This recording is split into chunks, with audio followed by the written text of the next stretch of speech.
morning, good afternoon, good evening, yWhales, wherever in the world you are today. It is September 14th, 2023. Bitcoin is currently at 26,500. The US Fed rate is at 5.5%, and the NASDAQ is sitting at 13,846. So relatively stable from last week. A little bit of uptick on Bitcoin, which is great to see. Hopefully we see the Fed lower some rates, but they're talking about another 25 basis points coming soon. Not great. Today is episode 10 of yWeb3, and we're going to dive into the ever-changing world of frontier tech and everything around it. On today's agenda, we'll delve into the integration of crypto by a major payment giant in the evolving regulatory landscape. We'll also discuss market integrity concerns, insights, and a leading payment crypto exchanges monthly report, the stability of the cryptocurrency markets, and really what's happening in the face of so much economic change. We'll go through the company's exceptional stock price, financial firms' venture into digital assets, and the controversies surrounding game development fees. Join us as we go over these events and more on today's version of yWeb3, Navigating Frontier Tech. We have an amazing guest with us today. Einaras, we'd love to give about 90 seconds of your background and a little bit of how you got here today. Absolutely. Thank you for having me. So I'm an entrepreneur. I've built several businesses in tech, mostly AI-enabled businesses in cybersecurity as well as cloud technologies. So I know a little bit about AI and a little bit about building successful startups. I'm also a YPOer from LA. Thrilled to be here and discuss what's happening in the world of AI and beyond. Fabulous. No, and we're going to utilize a lot of those resources because we are a little AI heavy today, which is not a problem. There's been so much in the news. So let's kick off, right off the bat with, Goldman Sachs. I think it's interesting to kind of hear the big titans of the industry start talking about AI. AI is not a new concept, as you very well know, but Goldman Sachs is rejecting the notion that we're already in an AI bubble and instead predicts that the imminent AI revolution is still upcoming. They believe the current surge in AI market interest doesn't resemble a dot-com bubble, very similar to that of the 1990s. Peter Oppenheimer, the chief global equity strategist, asserts that the early stages of a technology cycle with strong potentials are still on their way. And Einaras, what's your thoughts on kind of what we're seeing in the market today? Like it's been, now it's gone from like AI is this thing that's existed for, decades. Nobody really paid attention to it to now, like you can't order like a coffee from McDonald's without them saying, using their AI integrations. Yeah, there's a lot of using AI, especially in the news and public company CEOs are using it as a keyword to sort of keep their stock, at certain levels. So there's a lot of that noise, and some of it is nonsensical, I think. But zooming out, I agree with the headline here. I was with a YPO a couple of days ago, and we were discussing impact of AI towards his business. He's got about 400 people in customer service, customer success. And he was basically saying, look, we have a plan, a short-term plan to replace most of those roles with AI so that those people can go and do different type of jobs or do some jobs elsewhere. Obviously not great if your job is eliminated, but in terms of productivity and, going back to this article, in terms of productivity, that's the thing. In the 90s, we were talking about futures, world of possible, what could be possible, and how it may or may not affect, the bottom line of companies. LLMs, these large language models, seem to be affecting the bottom line of many, many, many companies right now, today. So, I definitely see where productivity in the short term increases for significant many countries, which therefore should mean that this is not a bubble. Yeah, and I think the one point I like is we're still very early in the cycle. We're still kind of understanding what is the proper potential of these technologies, and so one of the other articles we can throw out and talk about, I think, really showcases how early we are in the investment cycle into the technology. So Ernst & Young, they're allocating 1.4 billion to AI investments, unveiling its in-house chat interface, a bunch of other things we can talk about.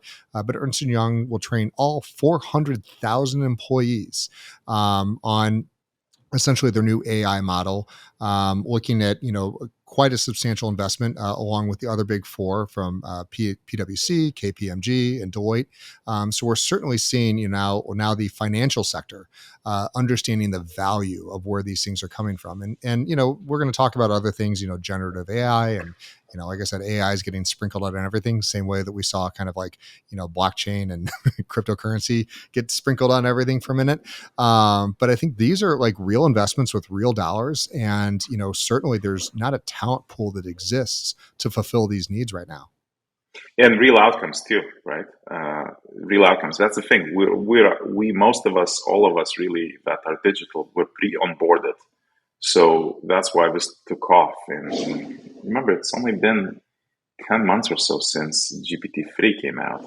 It's only like Yeah. 4 or 5 months since GPT-4. So I agree that talent-wise, we'll always seem to be short on talent. But on the other hand, this is fairly simple to get onboarded and start using and find productivity gains inside of the company immediately. And there's a relatively clear ROI on this, because this is, the same as teaching people, to me, this is a similar concept of teaching people email, teaching people how to use, Word and Excel. Like, you can immediately see increases in productivity with these things. It's a lot less theoretical compared to like NFTs and cryptocurrencies, where we're kind of like, hey, we're playing with the technology to see where it goes. Yes. And that's why, since we're solving today's problems, the ROI is there. It'll be interesting to see, we're still in the phase of it's a new tool, new technology. Let's solve old problems with it. It'll be very exciting to see what new problems we discover that we can solve. Sort of the questions that we're not asking ourselves yet. But which is probably partially why EY is looking to invest 1.4 billion in this. Partially because they have to be, someone's gonna deploy an LLM that's trained to beat EY and many things they do, right? Yeah, and one of the things that, again, and I really want to keep pushing on, and hopefully you can collaborate on that how early we are still in this, what we're learning here, because I've seen a massive degradation in quality from ChatGTP, especially in the four.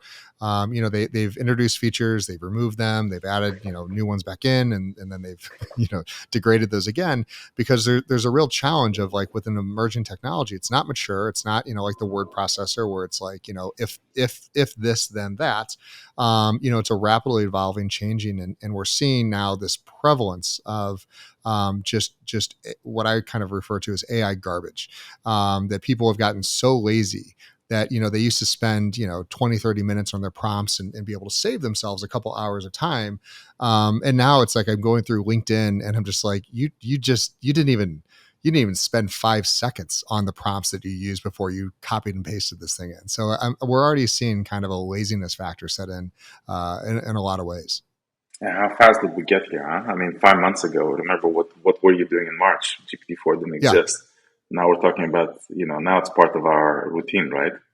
It's mundane. It's now we're lazy how we use it. No, it's fascinating. It's granted. I mean, the companies that are releasing these big models, they're tinkering, and we're kind of experiencing the beta version of all of it Yeah. at scale. At a billion user scale.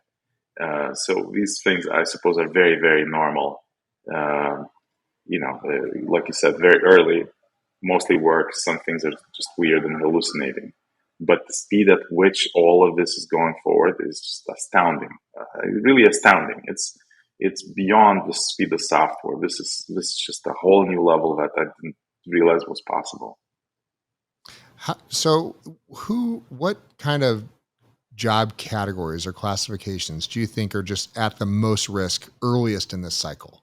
I have my list of that I think are, really need to be very highly concerned. It's like, if you're a stable boy back in the day, and suddenly, cars start showing up, and horses and buggies are kind of like, well, this isn't going to work.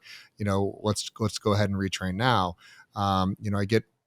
I'm starting to get concerned about some basic jobs that have existed for a long time, that even with AI working early in the cycle, it's clear that they're going to take over some of these things. I would just sort of, if we start at the top, sort of bigger picture, I would think for about any jobs where probabilistic interpretation or probabilistic output from an LLM, from a large language model, is good enough. Now, I'd like to think that when you go to a doctor, you want to speak to a human because, 92% right may not be good enough if someone's trying to determine where you should have surgery, right? But in terms of Yeah. many other professions where probabilistic is fine, 92, 95% right, such as copywriting, obviously the easy one, and many of the things that a marketer would do, many of the things that the salesperson would do, a lot of the things that customer service would do. So I would sort of approach it from, I would start there, and then, micro view. If I look at the P&L of a company, I would certainly look at cost drivers, not revenue drivers. Hmm. And a lot of them can be replaced. A lot of the repetitive work, a lot of the automations, a lot of the processes. And then thirdly, I think it's an enhancement to one's productivity.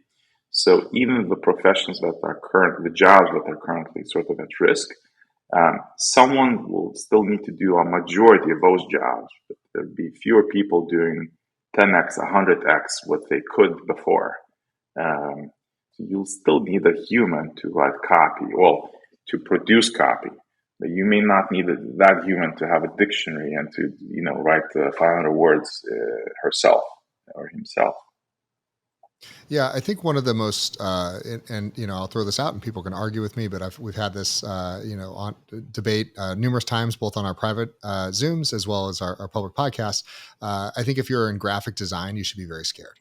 And I say that as someone who has had graphic design departments in various companies of mine, where it's like, hey, I need a layout, I need these things done, I need logos, whatever the case is. And so one of the other news points we have right here is Adobe, who's the largest. They make Illustrator and design, all the tools that the graphic designers use for years. Is kind of opening up Firefly, and I've had Firefly alpha access and beta access probably for about 5-6 months now, and I've seen it evolving very clearly and very quickly. And so, I used to, kind of, pay on Fiverr or anything else. Like, I need these graphics for my PowerPoints, whatever the case is. And in less than 5 minutes, I can utilize Firefly. And I know Midjourney is a thing and people like it. The difference is those subtle tweaks, like, hey, this is close, but now I need to adjust some colors. I need to be able to move a few things around, and I need that vector art. And that's where Adobe is just so smart. And so their Firefly generative AI tools are now rolling out into all their products. So you've got uh, Creative Cloud, Adobe Express, and then the Adobe Experience Cloud. So they're starting to expand it into their basic apps. We've seen some early integrations into Photoshop as well. And so to me, this is one of those things where you don't have to have an art degree. You can make some very complicated, very good graphic designs, or even photorealistic renderings that someone like myself can use, and it's just going to kind of chip away at that talent pool. What's your thoughts? Yes, at the same time, I think it will onboard many more people who may not have the technical skills to, Photoshop, so to speak, Yeah. but have the imagination to engage Firefly and create art that they would never always be able to. So there's the flip side to it. Clearly, there's a path to the quality and the breadth of work the imagination will be greatly expanded, right? Yeah. But again, I mean, call me an optimist, but I see a lot more people starting to use these tools, including you. I mean, were you doing this, 6 months ago with basic Photoshop? I doubt it.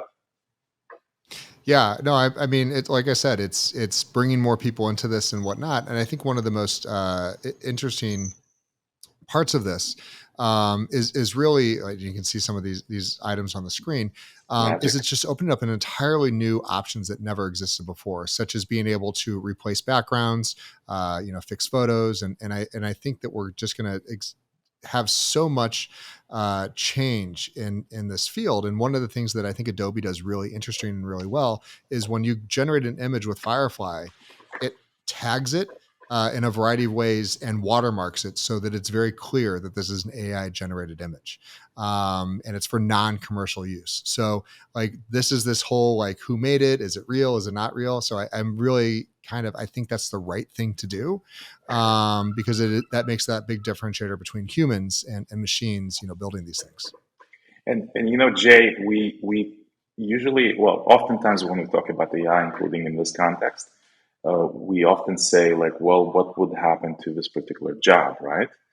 Yep. Which is sort of the right thing to do emotionally, and of course, maybe I would have a very different view perhaps if my job was at risk.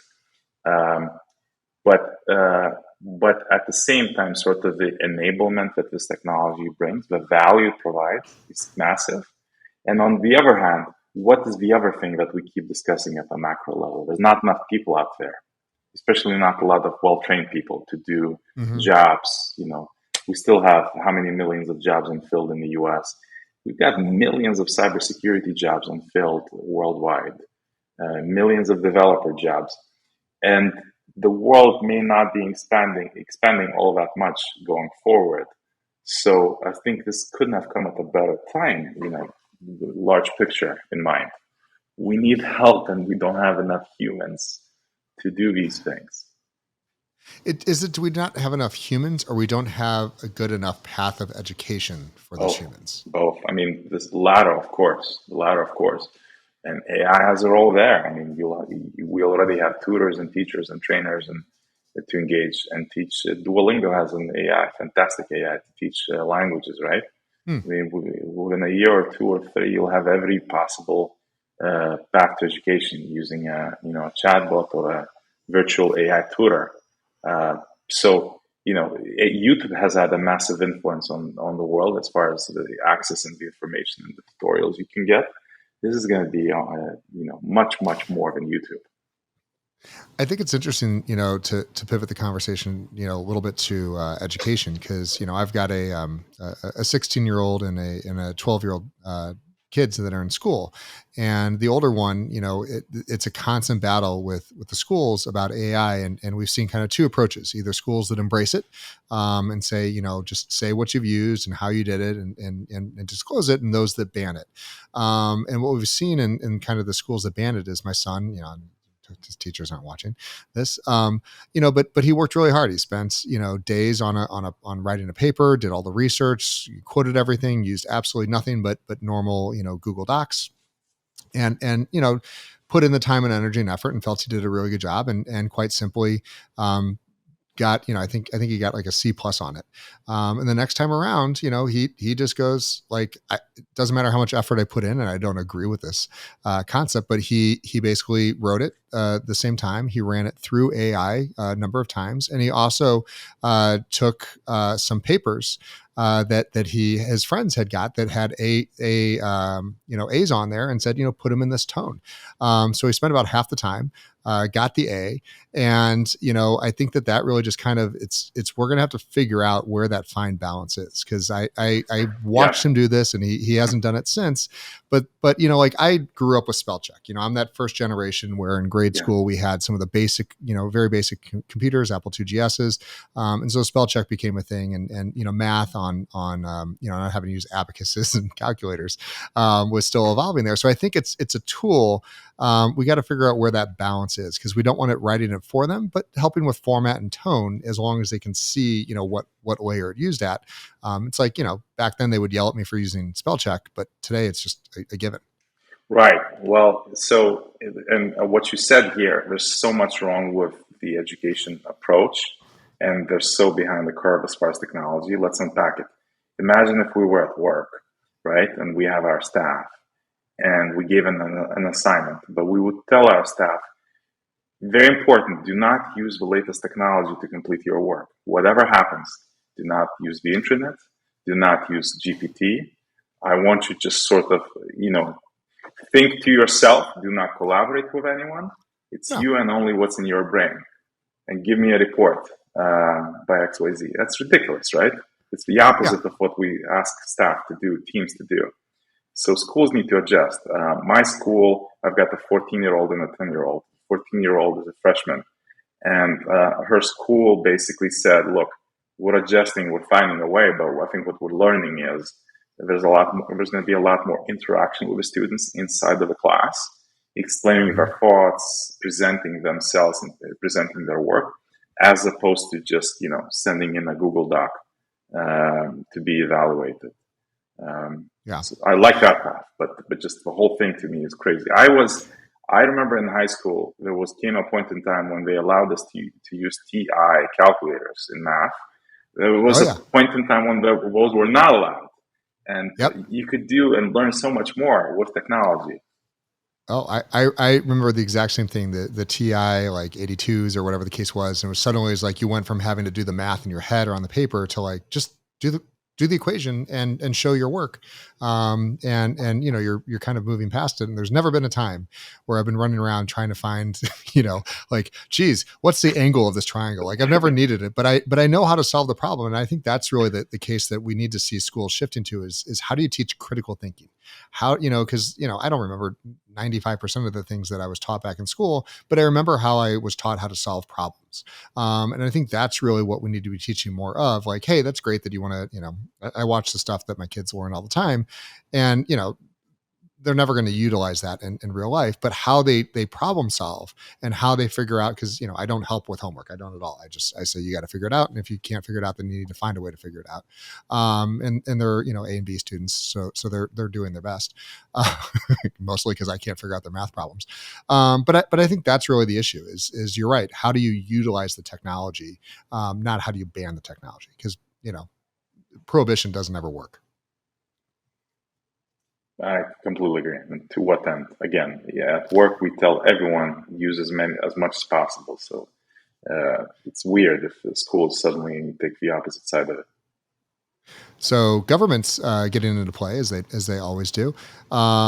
Yesterday there was a large conference in the United States. Elon Musk, Zuckerberg, Gates, and 20 other business leaders met with U.S. senators behind closed doors. I think it was very interesting. They met behind closed doors and did not publicize this.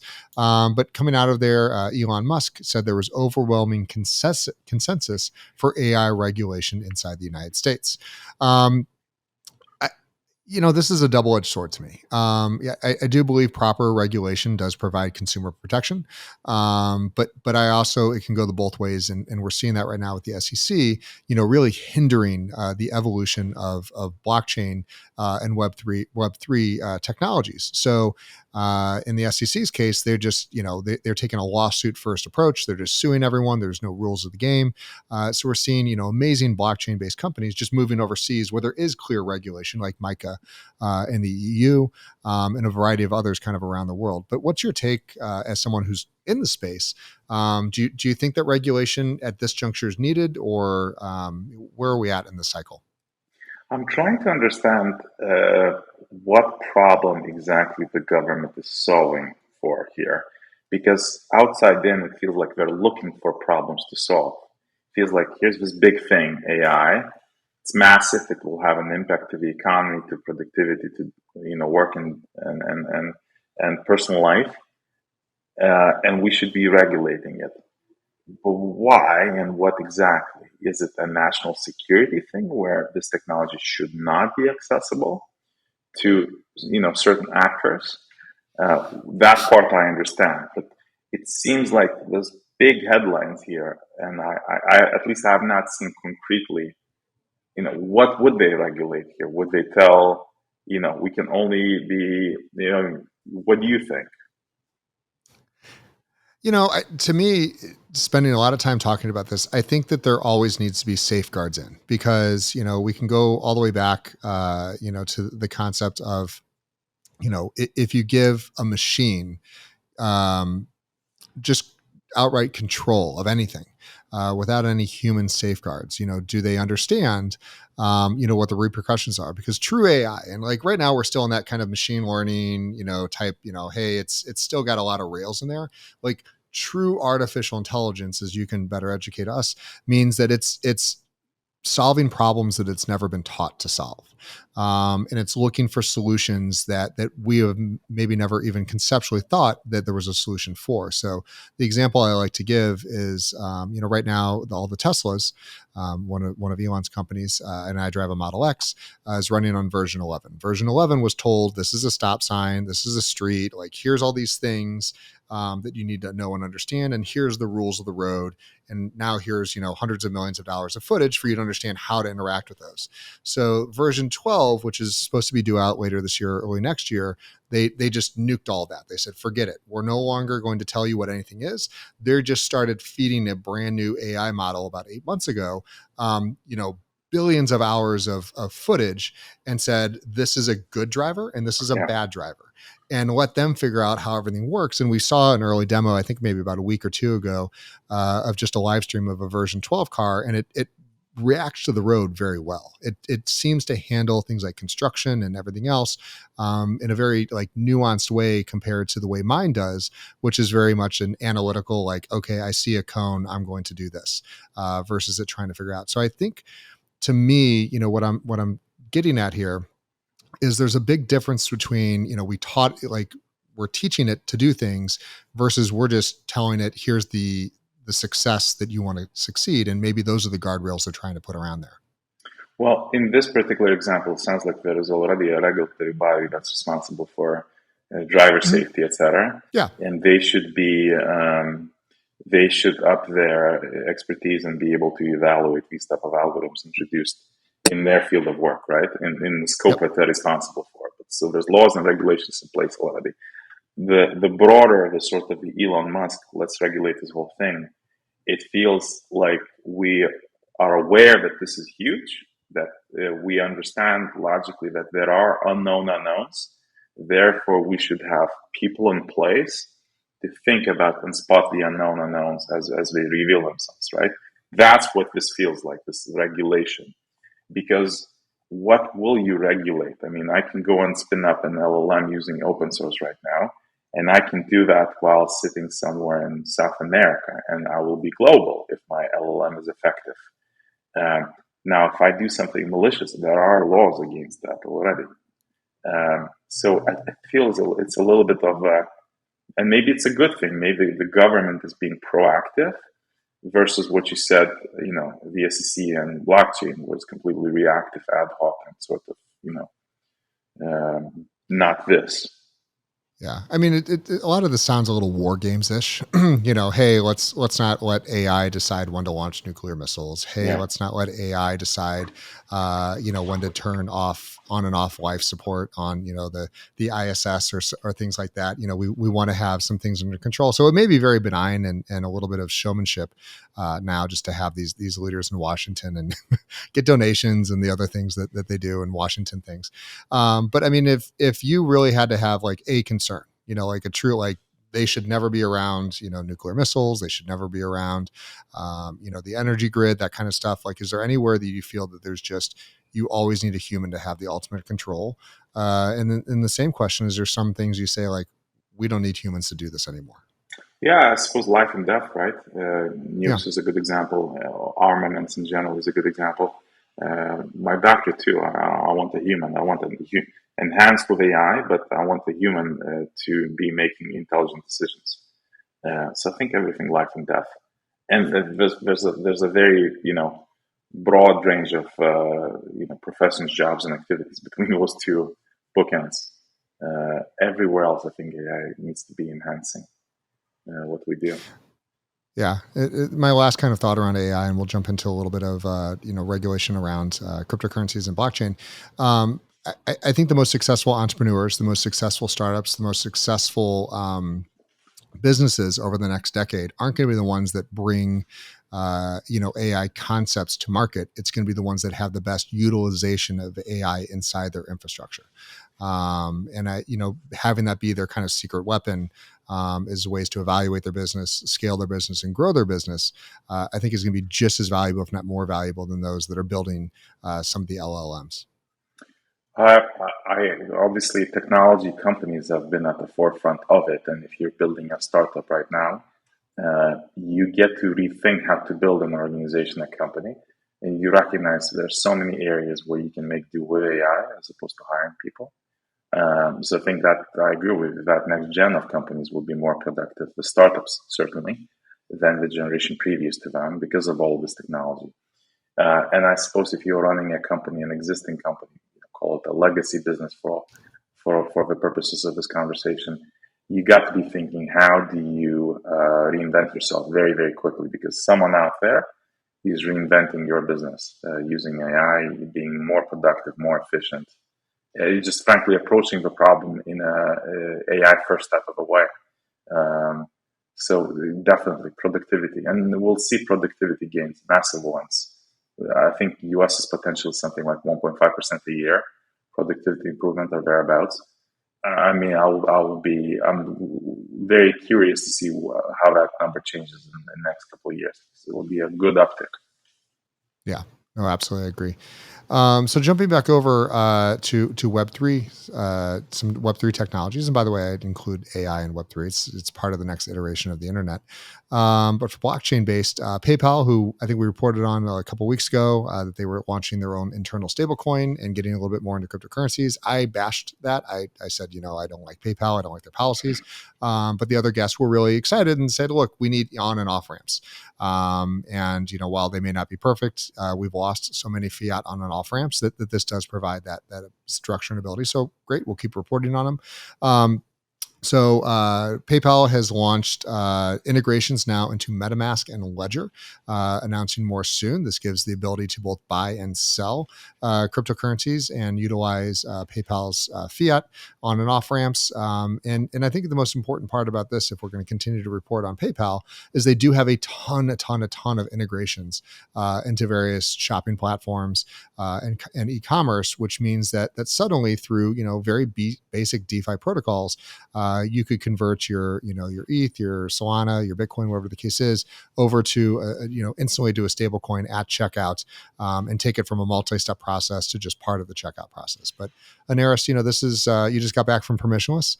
I apologize, I couldn't make it. But what's your thoughts on where we're seeing that the regulatory front of blockchain kind of emerge? Well, this is obviously something that PayPal has been working on for a while. And notice that suddenly there's a stream of announcements from Fortune 500s in crypto. There's PayPal, there's Visa, there's Mastercard. They're all talking about new products and launching new products. It's not a coincidence that it's happening now. The Ripple lawsuit, the SEC lawsuit, the outcome of that. Man, if you speak to these companies, what they'll tell you is, we're working on this. We're working on so many more things, but our compliance teams, our legal teams had asked us to sort of slow down, slow roll, and wait for some regulatory clarity to come through. So obviously that's still the deciding factor in our world, unfortunately, what the SEC decides, what the government decides. But it feels like the doors are ajar now, that there's suddenly going to be many, many more news coming out for all the work that people have been doing for the past year, frankly, since FTX. And I couldn't be more excited about the PayPal announcement. Good, and that's great. I think what's important for people to understand is we're starting to see a little bit of a gap and a little bit of divide amongst blockchain technologies and amongst cryptocurrencies, where you have the true kind of DeFi degens, with a lot of belief that it's anonymous, it's free, it's open, very similar to that, Napster model. Like, hey, nobody needs to know who I am. I can do whatever I want. But let's be very clear, PayPal and all these other integrations, these are all KYC, KYB, OFAC compliant wallets. You are known entities. And, if you have an anonymous wallet from, the last bull rush or the last few years ago, the second you connect that MetaMask to PayPal, you're now exposed, this you're now doxxed. And so I think this is the big differentiator that we really need to start saying is, the anonymity that people have said that they really wanted is being phased out. Well, I look at it as, here are companies that have a firepower and have the billions of users to onboard to Web3 and onto blockchain, and to also create revenue streams for the builders out there to create that better decentralized version of the internet. So I understand the risk of them basically using this technology to simply improve upon the decentralized version of the internet, and that becoming the destination. I understand that, but I am hopeful that there will be alternative paths here.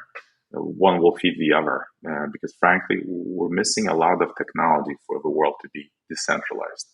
We're missing a lot of code. We're missing a lot of software, a lot of solutions, which, to build them, we need a lot more people to be engaging with these applications. So we need more coders. We need more revenue streams. And these type of announcements will add fuel to sort of the greater. I think my point of view is on decentralization. Genie's out of the bottle. You can't put it back. But will it take 5 years, 20 years? I mean, much of it depends on, if these companies have business models, and PayPal, will help in that sense. That's fabulous. So as we talk about regulation, our favorite SEC chair, Gensler has made some interesting comments just a couple days ago. So Gensler spoke on September 12th at the Capitol to testify in front of the Senate Banking Committee. Gensler says if they were to live up to the invested protection built into the current laws, it would help investors. Right now, unfortunately, there's significant noncompliance, and it's a field that is rife with fraud, abuse, and misconduct. I'm going to partially agree and partially disagree. I think that we, as kind of the leading voices of Web3, need to really start calling out scams for exactly what they are. A couple weeks ago on the show, there was a new NFT project that came out. We had a bunch of experts, and across the board, unanimously, everyone's like, it's a scam. There's nothing here. Shouldn't be publicized anywhere. This is 100% a scam. We knew it, but we're all very cautious about, how public do you go with those things? And I think that, self-regulation is something that we have not done a good job of. And we also do a horrible job of naming these things, ICOs. We're just asking for people to get confused from unregulated products that are not regulated by the SEC, similar to an IPO. So I think that Gensler has got some points, and I also think that we've done a bad job of really calling out the fraudsters in amongst our ranks.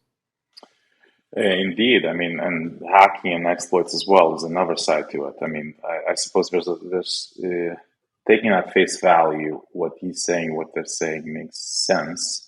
It's taking far too long for them to provide that clarity. And we know it's taking far too long because other parts of the world have figured it out, right? And given that clarity. So there's no reason why we can't have it here in the US. But I'm sure this topic, you've unpacked it so many times on this show. I do agree on the scam, fraud, the self-regulation, the awareness. That's the thing. And until we do self-regulate, build checks and balances, there's a real risk to all of blockchain, right? I mean, there was a headline, I think, this last week. I wake up, I open up CNBC.com. There's a headline: North Korea used $200 million of stolen crypto to fund their nuclear program. And, whenever you get North Korea, crypto, and nukes in one headline, it's probably not a good day for crypto. Somebody got their bingo card and collected a free toy. But I do agree with you. There's no shortage of bad headlines, and I think that some of this, going back to something you said just a second ago, and I want to extrapolate on that. We've done a terrible job with security. Is cryptocurrency secure from a seed phrase and from a cryptographic standpoint? Absolutely. We have built some of the worst bridges and wallet systems that you could possibly even think of with, hey, here's a beta product. You should store your life savings in this. Let's go ahead and move billions of dollars into a bridge that no one's actively monitoring or upgrading or has done any real pen testing for. We saw this just the other day with Shibarium, Shiba Inu, a complete meme coin built by a bunch of degenerate scammers. Let's be clear what it was. They built a bridge that goes from ETH to their new chain, and they lost millions of dollars within minutes of this thing opening up because they forgot to actually do real testing. And banking moves at a snail's pace, But I think that we can find a middle ground, and actually have certification levels to be able to say this is safe, it's been tested, it's been vigorously re-updated, because there's nothing worse than you have a wrapped asset and suddenly that wrapped asset becomes worthless, not Yeah. because you lost your seed key, not because you made a bad investment, but because somebody built in a back door into the bridge that just got exploited. Well, I would go further. I think almost all of these problems can be solved with software, with security products. We Oh did yeah. not do that. We launched the money first. We started using it, and then we started thinking about security. So, to a black hat, to a criminal, this is eureka. This is perfect. There's no active defenses in place to protect crypto applications, crypto money. There are sort of seedlings of it, but from a cybersecurity point of view, it's a disaster right now. I don't want to be dramatic, but it's a disaster. Whole categories and classes of products are missing that you have in Web2, protecting your money, protecting applications, etc. They're just not non-existent in Web3. That has to change very, very, very quickly, or else, the whole thing, at best, it will take years longer, at best. Now, the good news is, many people agree, a lot of money is being invested in Web3 security. There's dozens and dozens of startups, recent startups, that are solving a variety of problems. But we have some ways to go. It's almost like, these protocols started. I suppose people didn't even appreciate the potential and couldn't, in their wildest dreams, didn't think that a couple of years later, $1 trillion would be floating. Yeah. And I think the reason we're seeing this flux of, like, we got to $1 trillion and then it fell back down. We got to 3 trillion and then it fell back down, is really that lack of trust, that lack of safety and security. And I always blame two things. I blame bridges and wallets. The interconnectivity does not work. I think bridges as a concept will go away. We've seen some of the very early, iterations of bridgeless DeFi. So native assets for native assets. And I think that really is also combined with a much more robust wallet infrastructure and becoming more chain agnostic. And so if you believe Ethereum is great, then great, hold your assets there. But being native means that you have one major factor that's kind of gone away. And I hope to see that continued investment, into native assets happening, because as we start moving into real world assets, which is the big buzz, yWhales, we spent a ton of time on this. We've got a couple projects launching around real world assets. That becomes even more important. If you have a bridge that gets, busted open, you can't have trillions of dollars of securities Yeah. suddenly free floating around, because that'll be the end of it. Yeah, and I think that going back to myself and sort of the way we think about these things, again, they're solvable products. In Web2, we've created plenty of cybersecurity products that simply need to be recreated, reapplied, and it's not the same, but it rhymes. Yep. So these solutions, they're coming, and it'll be a lot more robust. I'll give you an example, sort of the scale of a problem, and an example comparing oneself to Web 2.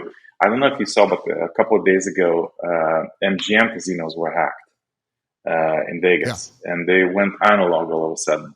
And news came out yesterday that Wall Street Journal reported that Caesars got hacked earlier this summer and paid a 15 million ransom to.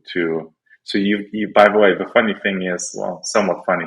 You've got the gambling guys paying the criminals money again in Vegas. So 15 million were paid to stop the ransom, but made major news, right? In crypto, we call it Tuesday because it happens all the time. Every day. So this is how much we've got left to do here in terms of security. And let's talk about some of there's a current lawsuit that exists, and I love the name of this project. And I remember when it came out and everyone was hyping it, which was Stoner Cats. And it was designed around a TV show, and it was to crowdfund for this TV show. And they were promising returns. They were saying, hey, buy this NFT. And if you hold the NFT at a certain time, we'll give distributions back on this. So, and it was backed by two very prominent people, Mila Kunis and Ashton Kutcher. So they doxed themselves and said, "Here's the project. Here's what we're going to do. Here's the theses," and then they just put it out there and said, "Mint it," and it's there. And I think this is the big part that is going to be when we look back at this last bull rush versus what's coming next time. Is there are existing projects now that are using existing regulations. So instead of doing a Reg A or a Reg B, which would be very hard, that's not something that you could do in the cryptocurrency world. We're seeing a number of cryptocurrency projects use Reg CF, which is the crowdfunding option, which allows you to have thousands of people. You can only raise up to $5 million, which in this case, they raised 8 million, so they would have had to raise a little bit less. They could have pulled some private money together, but I think that this is one of those examples of like, hey, there was no problem with the technology, but it ended up being a scam in a lot of people's mind because they promised something, and when it didn't deliver, they just felt that there was nothing that they had to do. Now the SEC is suing. They have to pay back the money to all the investors. So I think if you're holding a Stoner Cat or you don't hold a Stoner Cat, they may be trading for a little bit less than what they've minted for. So maybe a good investment if they win this lawsuit. But we've seen this a number of times. Logan Paul has his crypto zoo that he's was clearly a rug pull. I think I own like 3 or 4 of the eggs that I bought because I said, hey, these are known people. They're getting interested in NFTs, and I wanted to support people, known entities that want to experiment with the technology. And when they just kind of gave up on the project, I think that's pretty disheartening. Indeed, and in this particular case, I mean, we do have laws here where this should not be legal is not legal, right? Mm-hmm. So this is pretty clear cut. Don't rug pull on Yep. people. I'm not too familiar with what they did in terms of Stoner Cat specifically, what the outcome was. But if it's a rug pull, it's a rug pull.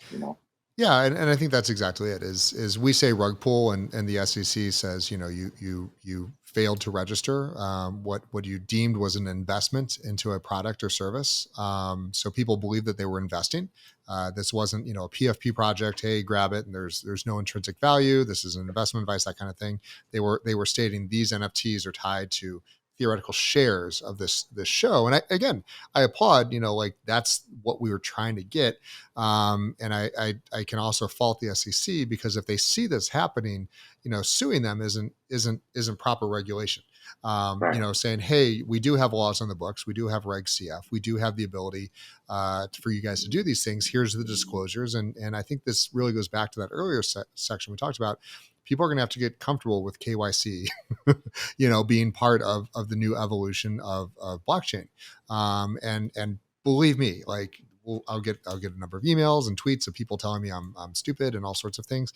It doesn't mean that everyone in the world knows who your wallet is, but that would mean that the admins behind Stoner Cats would have done proper KYC, KYB, making sure that you're OFAC compliant, and they know internally. It doesn't mean you have to dox yourself or that you have to be known by everyone. But if they get audited, they can go back and say, here's who owns this, and we did a prospectus and we gave proper disclosures.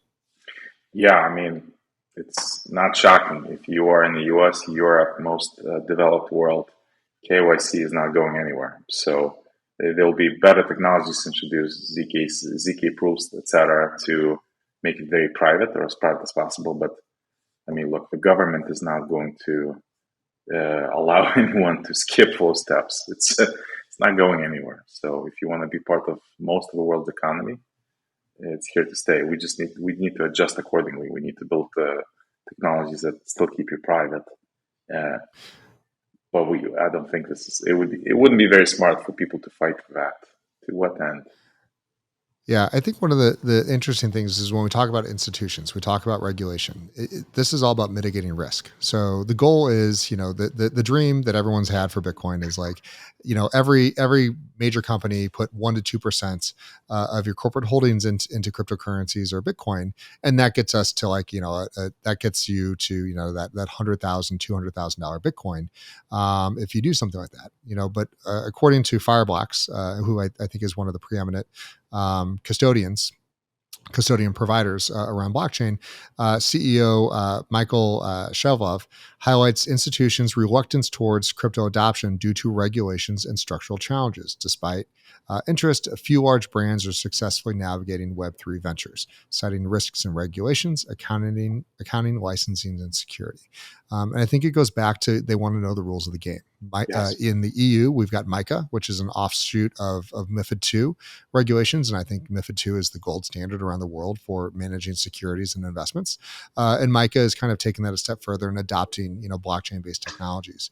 But you encounter this all the time. Our goal with yWhales, and I'm sure you with Cube3, is we want institutions. We want large players to enter the game and not just have a bunch of startups hanging out together. Yeah, and that's so. I think Michael, Fireblocks CEO, he nailed it. I mean, look, you hear this all the time. The F500s, the Web2 companies, they'll tell you, we know how to make money here. A lot of the technology exists, maybe less so on security, but a lot of the technology exists. But what happens then? So we'll be pulling in these tokens, these coins. What do we do with them? Are we breaking laws? Can we cash them into fiat? That's what's keeping them away from this. So the most that a company can do right now is to have stable coins, because that's a version of the US dollar. Everything else is too risky, too risky. And what you're seeing, unfortunately, a lot of majors that have these prominent projects, some of which you mentioned here at the top of the call, if you look under the hood, they only have 20 or 30 or 40 people working on those projects. So these are really sort of optionality type of initiatives. Rarely is it a real project that the company is pursuing. And for this reason. And I what you said is actually, for most people that don't understand, this is completely true. There are companies that are multi-billion-dollar, in some cases $1 trillion companies that are like, oh yeah, we absolutely have a Web3 blockchain cryptocurrency department, and it's like two people. That really have no control, no power, but they're just like constantly writing papers and memos to the, kind of, hey, here's some theoretical things we can do, because, major financial institutions do not move fast. They're going to want to see security. They're going to want to see, they're going to want to see ROI, that they can get from their name by bringing their name brand to this industry, and not the other way around. They don't, JP Morgan does not need cryptocurrency to survive. But we would love to have JP Morgan, and we've seen them make $100 million investment into Onyx. But what we have not seen is the cryptocurrency and Web3 community adopt Onyx. And so you've got kind of this gap here of them saying like, look, we want to see success. We want to invest in the technology, but if we can't get adoption, then why are we doing this? And so that kind of brings me to Coinbase's Base, their own blockchain and what they're doing there. And I think that's probably one of the most interesting projects that we've seen today, because they are native. They do understand financial institutions, and they're being used as the custodian for a majority of these ETFs, Bitcoin ETFs that are going to be coming out. Yeah, so they're pioneering, they're leading the way again, which is fantastic. We need that, especially in the US. Base itself is a wonderful project. It's a technology project. They don't have a native token. They're doing this to enable real world applications. And you can see the uptick in use. I mean, the value locked in Base is increasing steadily. It's winning. It's catching up with some of the big guys. Has some ways to go. But I think they're nailing it so far, both as a technology and as a go-to-market. And I can't emphasize enough, they're approaching it as a technology. They're not approaching it as a business, a way to inflate the token. And they're winning over a lot of developers. We are in our company at Cube3, we're working on Base right now as well. It feels very much here to stay, and it'll be part of the future, and will unlock some of these. They know how to engage with Fortune 500s. So if you're a F500, I'm pretty sure you'll be turning to Base, to be building things in the future. What are the kind of top three features or things that you like about Base? Because we've talked to some people that have played with it, but it sounds like you guys are actively really integrating. Well, it has many of the benefits that their peers that came before them, the rollups, have already. But the thing with Base is it gives you clarity and certainty and trust in the company and the people behind it. And they are very much approaching it with a decentralized ethos in mind. They're doing all the right things with that respect. But I know this is about technology. It's not about inflating a token. It's not about some nebulous, structure behind the company when there's multiple organizations that may or may not be related to each other, and there's just clarity, honestly. And sitting in the US, building in the US, that clarity is so important. You know that if you build on this, it's not going to go away. It's here to stay. And there's somebody liable, that they are, they do have security teams that they are disclosing because they're an Coinbase. Base is just part of Coinbase, and Coinbase is registered SEC company, so we can see how much at the end of the year their disclosures are, what they're spending on security, what their risks that they're trying to mitigate, and everything else. So that's transparency we never get from, shockingly, the decentralized teams. Yeah, and it's at the end of the day, if you're putting a lot of money into a project, if you're locking a lot of money, you really want to make sure that their safety is there and people are behind it, and there's that's front and center. Look, we invented money. 2 minutes later, someone stole the money. 3 minutes after that, we figured out how to protect it, right? So when I think about Coinbase, I do think about that, and I think they're going to do extremely well, and more importantly, they will know how to get the Fortune 500s onboarded and running. They'll provide a lot of certainty and clarity. And then again, someone listening here will say, well, there's a corporation behind it. It's against the ethos. I understand that. But their success will enable the ecosystem. I think this is really, to me, I've always said we're going to be in a chain agnostic world. Pretty soon the technology is just going to disappear into the background, and all of us, nerds and geeks that we love, tweaking these little things and playing around with the chains and spending hours on bridges and all this other stuff is just going to disappear because, this is very similar to where Web 1 was. People had to pick and choose. Am I a Linux person? Am I a PC person? Am I a Mac person? And you kind of got flushed into these ecosystems. And nowadays, it doesn't matter. No one goes to a website and goes, oh, is this Azure or S3? Because I only, visit Azure websites. Does it work? Is it secure? Is it managing from there? And you can flow from item to item very clearly and smoothly. And so I think we're going to see an evolutionary trait. And I know, there's some brilliant people working on how to mitigate and manage, assets floating around from different chains, and how do you manage passporting identities and wallets back and forth between chains. So I think we're going to be very much in a chain agnostic world, and the technology disappears into the background because our parents and most people are never going to have a self-custody wallet. They're going to have a non-custodial wallet managed by an institution that they trust, just as they have with a bank account. And you can still have your 12C keys if you like, but I think that's going to be the minority of people going forward. Yeah, and the best part, all we need is clear regulation, security of those systems, and a little bit of time for the builders to catch up and to improve, frankly, the world.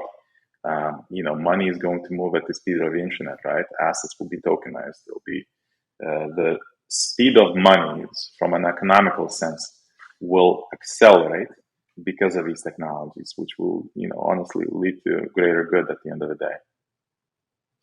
Einaras, this has been a fabulous conversation. I can't thank you enough for your time today. I really enjoyed the conversation around regulation, the technologies, AI, and everything else. yWhales, this has been the 10th episode of yWeb3. Thank you guys so much. We've been getting fabulous views. Einaras, anywhere you like people to come check out your projects or learn more? Yes, if you're interested in security and especially blockchain security, go to cube3.ai. Or hit me up, my first name, on Telegram or LinkedIn. Would love to chat. Fabulous. Everyone, we'll see you soon.